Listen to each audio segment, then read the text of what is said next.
शुभ प्रभात बच्चों। हिंदी की कक्षा में आप सभी का फिर से स्वागत है। प्यारे बच्चों, आज हम अभ्यास सागर पाठ 3 निर्मला, सांप और सियाल पढ़ेंगे। अभ्यास सागर पाठ 3 में हम संज्ञा व उसके भेद, संज्ञा और उसके भेदों के बारे में विस्तार से जानेंगे। प्यारे बच्चों, संज्ञा पढ़ाने से पहले मैं आपको कुछ बताना चाहता हूँ। प्यारे बच्चों, हिंदी की कक्षा में मैं अजय शर्मा आपको हिंदी विषय पढ़ा रहा हूँ। आप बच्चे अपने अपने घर में फ़ोन के माध्यम से हिंदी विषय को पढ़ रहे हैं। पठन पाठन की ये प्रक्रिया 3 स्तंभों पर टिकी हुई है, जिसका एक स्तंभ मैं अध्यापक हूँ, दूसरा स्तंभ आप छात्र हैं और तीसरा स्तंभ हमारा ये फ़ोन है जिसके माध्यम से शिक्षा हो रही है।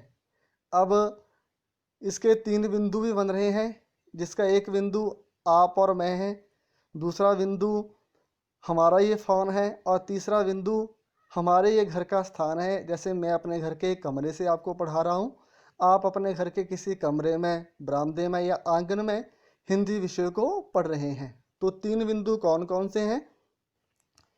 पहला बिंदु आप और मैं, हम आ जाएंगे व्यक्ति में।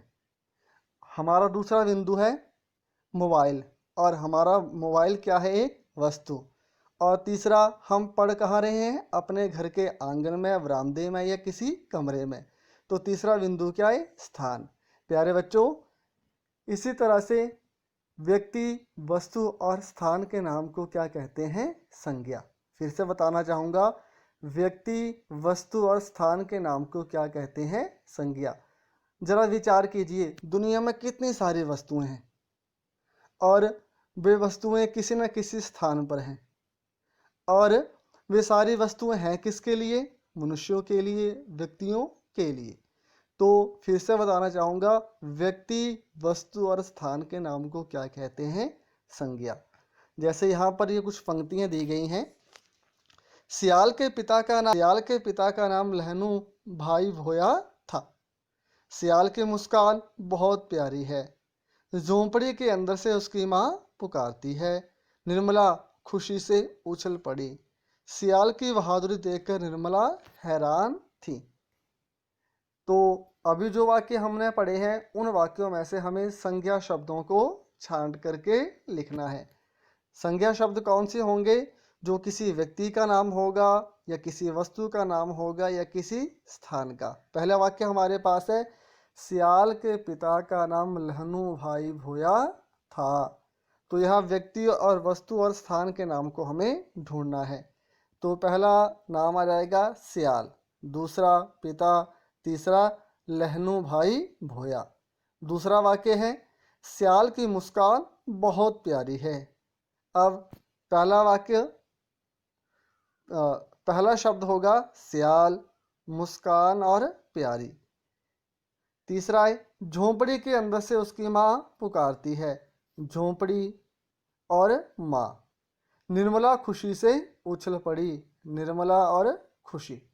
सियाल की बहादुरी देखकर निर्मला हैरान थी। इसमें से सियाल और निर्मला ये शब्द होंगे जो संज्ञावाचक हैं। प्रश्न नंबर 2 है, अब इन संज्ञा शब्दों को नीचे की दी गई श्रेणियों में लिखना होगा। प्यारे बच्चों, अभी मैंने आपको बताया संज्ञा किसे कहते हैं? किसी व्यक्ति के नाम को, किसी वस्तु के नाम को, या किसी स्थान के नाम को। इसमें से पहला भेद होता है संज्ञा का व्यक्तिवाचक संज्ञा। व्यक्तिवाचक संज्ञा किसे कहा जाता है? किसी व्यक्ति के नाम को या किसी विशेष स्थान के नाम को। इसके नाम से स्पष्ट हो रहा है व्यक्तिवाचक है। तो व्यक्तिवाचक में किसी व्यक्ति का नाम आ जाएगा, जैसे मेरा नाम अजय शर्मा है, आपका नाम जो होगा वो व्यक्तिवाचक में आएगा। और इसमें एक साथ, इसके साथ कुछ और भी जुड़ता है, विशेष स्थानों के नाम को। जैसे हमारे यहाँ का विशेष स्थान क्या है? हमारा कांगू, क्योंकि हमारे कांगू में डीएवी विद्यालय है। हमारे राज्य का विशेष स्थान है शिमला, क्योंकि शिमला अपनी खूबसूरती के लिए दुनिया भर में प्रसिद्ध है। दिल्ली, क्योंकि दिल्ली भारत की राजधानी है। तो ये विशेष जगहों के जो नाम है, विशेष स्थानों के जो नाम है वो भी व्यक्तिवाचक संज्ञा में आएंगे। तो यहाँ जो शब्द हमने पहले छान करके लिखे हैं, यहाँ पर व्यक्तियों के नाम कौन कौन से हैं? सियाल व्यक्ति का नाम है, निर्मला, लहनू भाई भोया, निर्मला, सियाल, ये सारे व्यक्तिवाचक संज्ञा है। दूसरा है जातिवाचक संज्ञा। जातिवाचक संज्ञा, प्यारे बच्चों, इस दुनिया में जो भी चीज़ें समूह में होंगी, जो एक ना होकर के बहुत सारे समूह में होती हैं, उनको कहा जाता है जातिवाचक संज्ञा। अब जैसे ऊपर हमने संज्ञा शब्द छान के लिखा माँ, माँ यानी माता। अब जो भी इस दुनिया के प्राणी हैं, प्रत्येक मनुष्य की माता होगी जिससे उसने जन्म दिया होगा। आपकी माँ, मेरी माँ, हम सभी की माँ, दूसरे बच्चों की माँ। तो माँ जो शब्द है वो समूहवाचक है, इसलिए माँ जातिवाचक है। पिता उसी तरह से, और झोंपड़ी, आपके घर के पास भी झोंपड़ी हो सकती है, मेरे घर के पास भी झोंपड़ी हो सकती है, यहाँ कांगू में भी हो सकती है, नादौन में भी हो सकती है, हमीरपुर में भी हो सकती है। तीसरा है भाववाचक संज्ञा। प्यारे बच्चों, भाववाचक संज्ञा क्या होगी? हमारे मन में कई तरह के भाव होते हैं।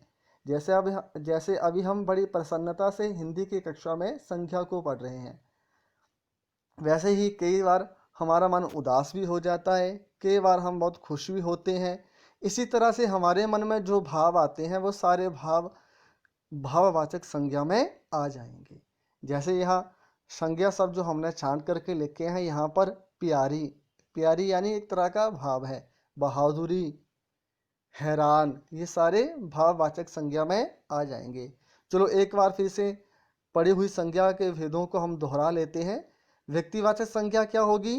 किसी विशेष व्यक्ति का नाम या किसी विशेष स्थान का नाम। जातिवाचक संज्ञा में जो दुनिया की वस्तुएं समूह में होंगी, एक न होकर के समूह में होती हैं, वो जातिवाचक होंगी। भाववाचक में हमारे मन में आने वाले कई तरह के भाव भाववाचक संज्ञा में आ जाएंगे। अब प्रश्न नंबर 3 है, नीचे दी गई परिभाषा को हमें पूरा करना है। यहाँ प्रश्न नंबर 1, 2, 3 और जो पहले की पंक्तियाँ हमने पढ़ी हैं, इन्हीं पंक्तियों के आधार पर हमें इस परिभाषा को पूरा करना है। और परिभाषा इस तरह से है, किसी भी व्यक्ति, वस्तु, स्थान, जाति या भाव के नाम को संज्ञा कहते हैं। प्यारे बच्चों, मैंने अभी आपको संज्ञा की परिभाषा याद करने के लिए एक दृष्टांत, एक उदाहरण भी दिया था। उसी उदाहरण को अपने दिमाग में रख करके आप इसको पूरा कर सकते हैं। किसी भी व्यक्ति, वस्तु, स्थान या जाति या भाव के नाम को क्या कहते हैं? संज्ञा। अब प्रश्न नंबर 4 में नीचे दिए गए वाक्यों में से हमें व्यक्तिवाचक संज्ञा शब्दों पर घेरा लगाना है। आपको ध्यान और देना पड़ेगा। यहाँ जो शब्द दिए गए हैं, जो वाक्य दिए गए हैं, इनमें से हो सकता है कि व्यक्तिवाचक संज्ञा के साथ साथ में जातिवाचक संज्ञा भी हो, भाववाचक संज्ञा भी हो। तो हमें पढ़े हुए को परखने के लिए, जांचने के लिए सिर्फ व्यक्तिवाचक संज्ञा शब्दों पर ही निशान लगाना है। वाक्य है, सियाल ने निर्मला को भाग जाने के लिए कहा। व्यक्तिवाचक संज्ञा यानी किसी विशेष व्यक्ति का नाम, किसी विशेष स्थान का नाम। तो व्यक्ति का नाम क्या है? सियाल और निर्मला। तो किन शब्दों पे हम घेरा लाएंगे? सियाल और निर्मला। दूसरा वाक्य है, दिल्ली भारत का दिल है। अभी मैंने आपको बताया जो विशेष जगहों के नाम होते हैं, विशेष स्थानों के नाम होते हैं, वो भी व्यक्तिवाचक संज्ञा। अब दिल्ली क्यों विशेष है? क्योंकि दिल्ली हमारे देश की राजधानी है। भारत क्यों विशेष है? क्योंकि भारत हमारी मातृभूमि है, हमारा देश है। इसलिए दिल्ली और भारत पर हम घेरा लगाएंगे। अगला वाक्य है, ताजमहल बहुत सुंदर इमारत है। जैसे अगर यहाँ पर इमारत भी है, पर इमारत को हम रेखांकित या घेरा नहीं लगाएंगे क्योंकि इमारत जातिवाचक है। आपके घर की इमारत भी हो सकती है, मेरे घर में भी इमारत हो सकती है, हमारे आसपास कई तरह की सुंदर सुंदर इमारतें हो सकती हैं। तो इमारत ना करके हम क्या करेंगे? ताजमहल, क्योंकि ताजमहल दुनिया भर में अपनी खूबसूरती के लिए प्रसिद्ध है। अगला वाक्य, गंगा नदी का उद्गम गंगोत्री से होता है। तो गंगा नदी का नाम है, गंगोत्री एक जगह का नाम है। रीना, पूजा और सीमा में गहरी दोस्ती है। तो रीना, पूजा और सीमा, क्योंकि ये तीनों व्यक्तियों के नाम हैं। प्यारे बच्चों, आज की कक्षा में हम यहाँ तक ही पढ़ेंगे। सबसे पहले आप संज्ञा की परिभाषा को याद करें, फिर संज्ञा के 3 भेद, व्यक्तिवाचक, जातिवाचक, भाववाचक। प्यारे बच्चों, यहाँ पर मैं आपको एक बात और बताना चाहूँगा। संज्ञा के ये भेद मुख्यतः 3 हैं, पर साथ में द्रव्यवाचक और समूहवाचक संज्ञा के भेद 2 भेद और जोड़े गए हैं, समूहवाचक और द्रव्यवाचक। अगली कक्षाओं में आप उन संज्ञा के भेदों को भी पढ़ लेंगे।